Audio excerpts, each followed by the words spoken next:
हुजूर ने अबू दर को बुलाया, कहा अबू दर अब जंगल में जाके रहो, तुम्हारी तरह सब अमल नहीं कर पाएंगे, जाओ अपने जंगल में बसेरा करो। इतना कहना था, क्या इश्क था रसूलुल्लाह से। इतना कहा कि अबू दर जंगल अपना लो, सिर्फ इतना मेरे नबी के मुंह से निकला था। तो अबू दर घर गए और अपनी बीवी से कहा, मेरी बीवी, अल्लाह के नबी ने फरमाया जंगल अपना बसेरा बना लो, चलो इतनी जिंदगी जंगल में काटा जाए। मेरे नबी के मुंह से बोली निकली। अबू दर गिफारी की बीवी भी तैयार हो गई, मियाँ बीवी मदीने के जंगल में चले गए। जितनी जिंदगी बची थी सब जंगल में काट दिया। जब आखिरी वक्त आया अबू दर गिफारी का जंगल में, सिर्फ मियाँ बीवी। जब आखिरी वक्त आया तो अबू दर गिफारी की बीवी रोने लगी। जब रोई तो अबू दर गिफारी ने पूछा, रो रही हो? कहा क्यों न रो, आपके जागने का वक्त है, जंगल है, यहाँ कोई आदमी नहीं, कोई इंसान नहीं, आपका आखिरी वक्त है। मैं इसलिए रो रही हूँ कि आपके इंतकाल के बाद आपको मैं कैसे नहलाऊंगी, आपकी नमाज कैसे होगी, आपको दफनाऊंगी कैसे, इसलिए रो रही हूँ। तो अबू दर गिफारी ने कहा था, मेरी बीवी रो नहीं।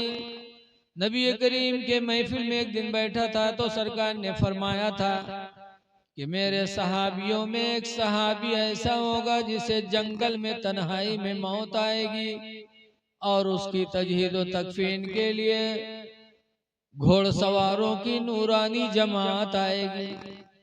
बीवी, हो सकता है नबी ने मेरे ही बारे में फरमाया हो, वो मैं ही हूँ, ये कहा।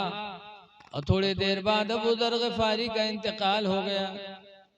अबू दर गिफारी की बीवी कहती है, मैं रो ही रही थी कि इतने में नूरानी चेहरे वाले घोड़सवारों की जमात आई, कफन की गठरी साथ लेके आए और मेरे शौहर अबू दर गिफारी को नहलाया और नमाज जनाजा पढ़ करके फिर उन लोगों ने दफन कर दिया। अब मेरे भाई यहाँ गौर करो कि सहाबे किराम को नबी से कितना इश्क था कि कह दिया अबू दर गिफारी जंगल बसेरा बना लो, तो फिर उतनी जिंदगी अबू दर ने जंगल में गुजार दिया। ये इश्क था सहाबा। अब आज तो हम लोग फर्जी आशिक बनते हैं, कहेंगे आशिक रसूल और नमाज यक्को नहीं। अरे आशिक रसूल की नमाज कहीं कदा होगी? आला हजरत आशिक रसूल थे, उनके बेटे मुफ्ती आदम आशिक रसूल थे, तो क्या नमाज कदा हुई? स्टेशन पे है, ट्रेन जा रही है, चली जाए, लेकिन मुफ्ती आदम की नमाज नहीं कदा हुई। और आज आशिक रसूल है, झूठ है इसका आज कैसा है? एक नवाब साहब थे, उनके घर में चोर घुसा और नवाब साहब क्या होता है, खांसी पर नवाब साहब खसते रहे। जैसे चोरवा घुसा, नवाब साहब खांसे, बचोरवा जानेगा कि जागत है, कहा बचोरवा उनके तखत के नीचे घुसेगा। वो तखत के नीचे घुस गया, नवाब साहब देख लिए, बस नवाब साहब जानबूझ के थूके, तखत के नीचे वही थूक थुक्कत थुक्कत थुक्कत थुक्कत नवाब साहब का बिल्कुल बर्फ के सिल्ली बनाई दी। सवेरे तक थुक्की और चुप्पे पड़ा कि जब ये सो जाए तब भागी। और नवाब साहब जान के तो सोए कहा अखा थू। सुबह हुई तो उनकी बीवी आई पानी दे, तो नवाब साहब थुकते रहा, वह मेहरू थुक मारी।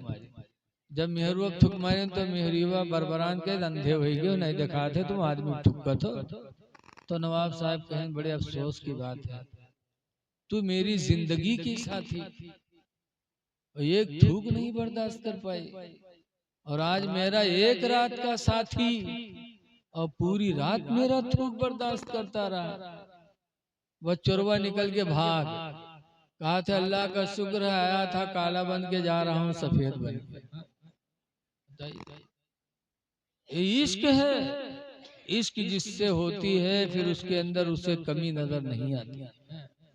इसलिए लोगों, आप हजरात से गुजारिश है कि पाको साफ रहो। हदीस में अत्तुहूरु निस्फुल ईमान, पाक रहना आधा ईमान है। आधा ईमान तो पाकी में है। कुरान फरमाता व युहिब्बुल मुतत्तहिरीन, पाक रहने वालों को अल्लाह ताला महबूब बना लेता है। इसलिए पाको साफ रहो, नमाजों की पाबंदी करो, गुनाहों से बचने की कोशिश करो और कुरान की कसरत से तिलावत करो। देखो रमजान शरीफ का महीना आ रहा है, रमजान के रोजे हजरत अबू हुरैरा रदी अल्लाह ताला अन्हु रवायत करते हैं कि रमजान के 30 रोजों की बरकत कितनी है, एक से अंदाजा लगाओ।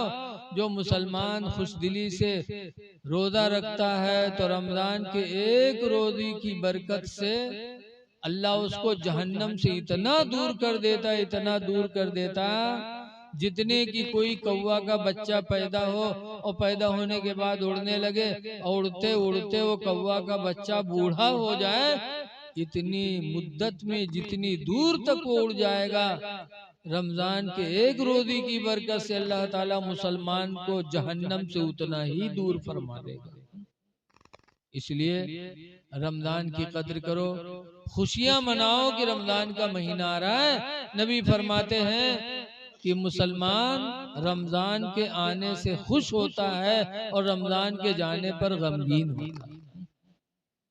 तो अल्लाह का शुक्र है रमजान का महीना आ रहा है और एक रात निजात वाली आ रही है, 15वीं शाबान, जिसका नाम है शबे बारात। शबे बारात मतलब निजात की रात, इसलिए उस रात को चूको ना।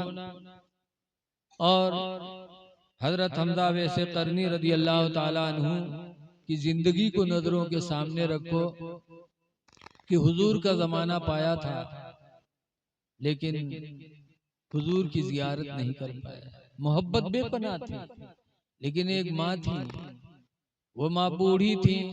अबू दर गिफारी ने 12 सोचा लाओ मदीना चले जाएं, नबी को देख करके सहाबी बन जाएं, लेकिन माँ थी, माँ की मोहब्बत में नहीं गए कि अगर मैं कर्न से मदीना गया काफी लंबा जमाना लगेगा, इस जमाने में मेरी माँ बीमार हो गई तो इलाज कौन कराएगा, मेरी माँ भूखी हुई तो खाना कौन खिलाएगा, प्यास की जरूरत है पानी कौन पिलाएगा।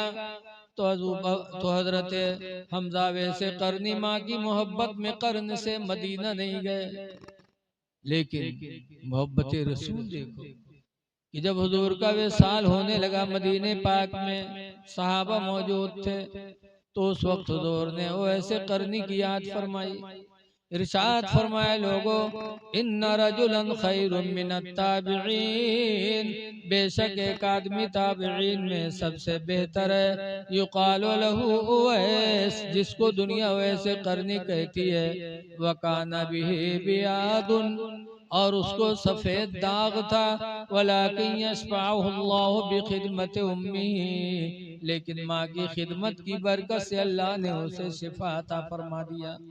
फलम्मा मुरूहु इस्तगफिरूहु लकुम, लिहाजा मेरे सहाबा जब उनके पास से गुजरना तो अपने बख्शिश की दुआ करवा लेना। और हुजूर ने अपना पैराहने मुबारक भी अता फरमाया। हुजूर के विसाल के बाद हजरत अली ने हजरत हमजा वैसे करनी को तलाश किया हुजूर का जोड़ा देने के लिए।